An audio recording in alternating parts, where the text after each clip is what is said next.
What it is, y'all. Y'all already know, man. It's another episode 32, Culture Talk TV. And y'all already know, man. It's your host with the most, man, Tim the Official, Mr. Media Man. Tonight's episode is sponsored to you by Show Enough Oysters. If you need some seafood, you want some oysters, shout out to Show Enough Oysters. If you need some merch, y'all need some gear, some masks, some coats, shout out to D1H Apparel. They got you. And our promotion is no other, sponsored by Street Billboard Promotion Team, man. And tonight, I have not only my brother, I got Mr. Moments, Mr. In Your Face, Mr. Worldwide, Mr. Known through the city, through your city, in your city, making moves. Mr. In Your Face, man. Y'all may know him as Flood the Block, but this is my brother Fresh, man. Nice What's to have good, you in my the G? brother. You already know, man. Yes, sir. Appreciate the opportunity. What's good, young world? We outside, flooding the block, new era of the gang. Get ready for it. That part. So how you feeling today, man? I'm feeling good, man. You know, it's my birthday, so I had to do it the right way. So this will be locked in, documentary bound for long years to come. Yes, sir. So I could always say, you know what? Our first interview was on my day. That part. Salute. Word. And man, mad respect on that.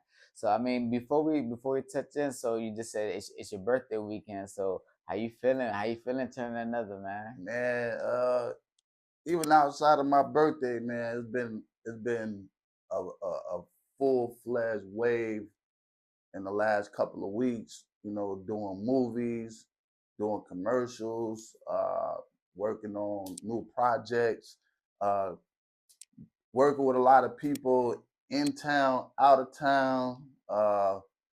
Got different sponsors that's ready to like sign the dotted line. So you know, y'all get ready, man. Yes, And I got the new winter merch for all you up north players. You feel me? Y'all get ready for it, man. The leather game is back, baby. That pottery. All right, so I know you, brother. So let's just, for the audience, let's do a little, rundown just to get to know you a little bit. So where you born and raised? Were you born and raised in Florida? Mere island youth. Okay. Straight born from the Bahamas. You Okay. feel me? I was raised up in Harlem, New York.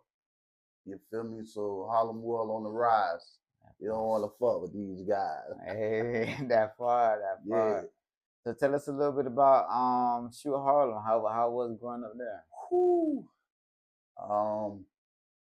You know how they say some people can live this life and some people talk this life. When you come to Harlem, you gotta be ready to play. It ain't no talking. You either live it or don't fuck with it. You know what I mean?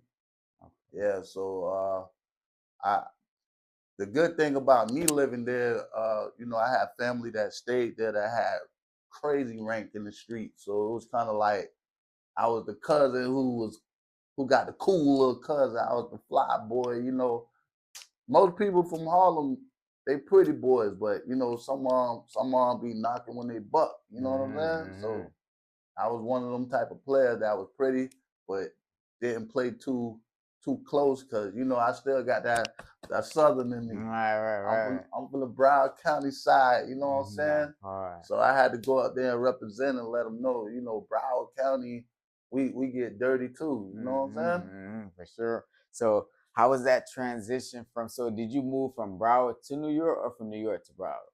That's crazy because I moved from the Bahamas to South to Atlanta, back to the South to Harlem, back to the Bahamas, to Jamaica.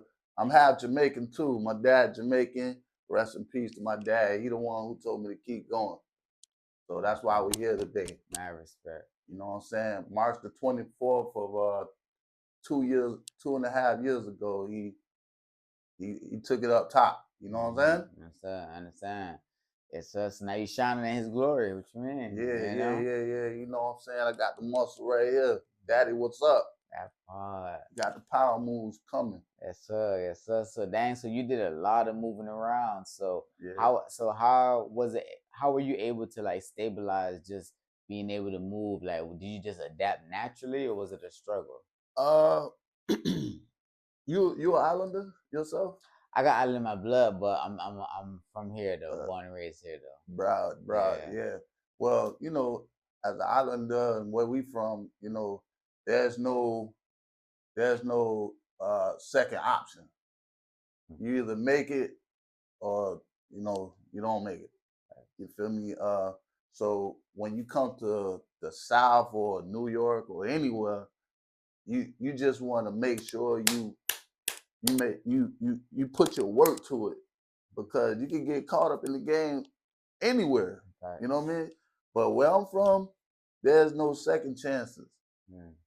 And to go back to that is kind of like, and a lot of people think the Bahamas is a tourist attraction, which it is, but I mean, bro, some places way worse than Jamaica. I heard. You can't be sliding over there wearing your jewelry. You end up in somebody's backyard stinking. Oh, man. Yeah, so shout out to all my Bahamian muscles. Nah, for sure. Shout out. Yeah. So you were just a natural adapter. Like wherever you move to, Atlanta, New York, Bahamas, Jamaica, you were naturally able to adapt. Now, what I could say when I first came over here, like I ain't know nothing about Florida, no music, didn't even know what hip hop was, none of that. I came over here at the age of 5. Oh, okay. So when I came over here, all I knew was we living in the U.S. It wasn't South Florida or Broward. It was I'm moving to the U.S. Right. Yeah, I'm going to the States. You know what I'm saying? So now my introduction to knowing music and hip hop, my mom told me, no, I take that back. My grandmother told me, go outside and get some friends. I go to the park and I saw this tape. So I picked it up, went home. I started hearing music. I was like, what type of music is this? And that tape happened to be Eric B. and Rakim. Classic. So instead of adapting to Florida music, I was adapting to that type of music, and I was trying to find that music. So when I realized where that music was coming from, I told my grandmother I want to move there. Wow. She said, you got a cousin in Harlem, New York. So that's how I called cuz up. I said, yo, I want to come see what Harlem all about. And he took me all over New York to Manhattan to Brooklyn to Queens.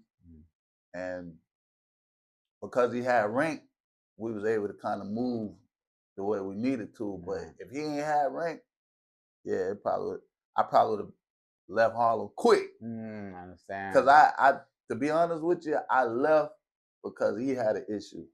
And he had to leave. So shout out to my cousin. He ended up moving to North Carolina. And, shit got real funky. So, yeah. You gotta do his best for the fam, You gotta do the best for yourself. So if he had to move and groove, it is what it is. Right. Nah, for sure. So okay, so now so pretty much you listening to Rakim and stuff like that, but you're in Florida, so you transition over to New York because you're in love with the music, the style. Yeah. Okay. And then you transition back to the South. Now when I moved to Atlanta, it's right in your face. I was where I was living, Outkast and all these guys used to be right in front of my face, but because I ain't into music, I ain't really know them like that. Now, if you ask me about like Wu-Tang and Redman and all these people, I'm like, I can tell you top to bottom because I did my research. I did my homework. But when I moved to the South, that's when I felt like my island style came out. Like I felt like I'm back home in the Bahamas or Jamaica now, because the South kind of had like that melody. You know what I'm saying? It had just like extra flavor Mm-hmm. without reggae involvement. Right. Yes, sir.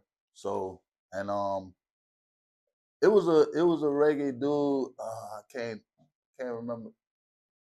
He went by Marshall. I can't remember the whole name, but Okay. he was a reggae dude. He was a rapper though, Mm-hmm. and I just got stuck on that. I'm like, yo, what's this?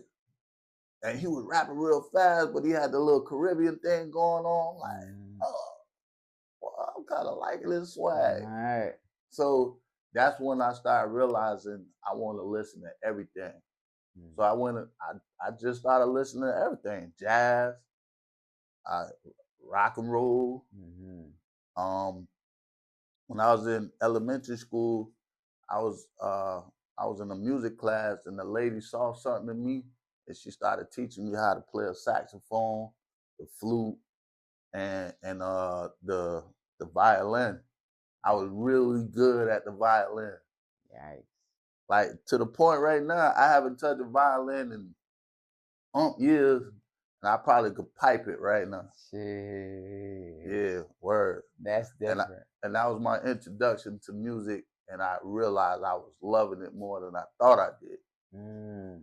Because at this time, I'm trying to adapt to just the world. You feel Right. me? Right. Like, Right. oh, Broward like this, Miami like this, Mm-hmm.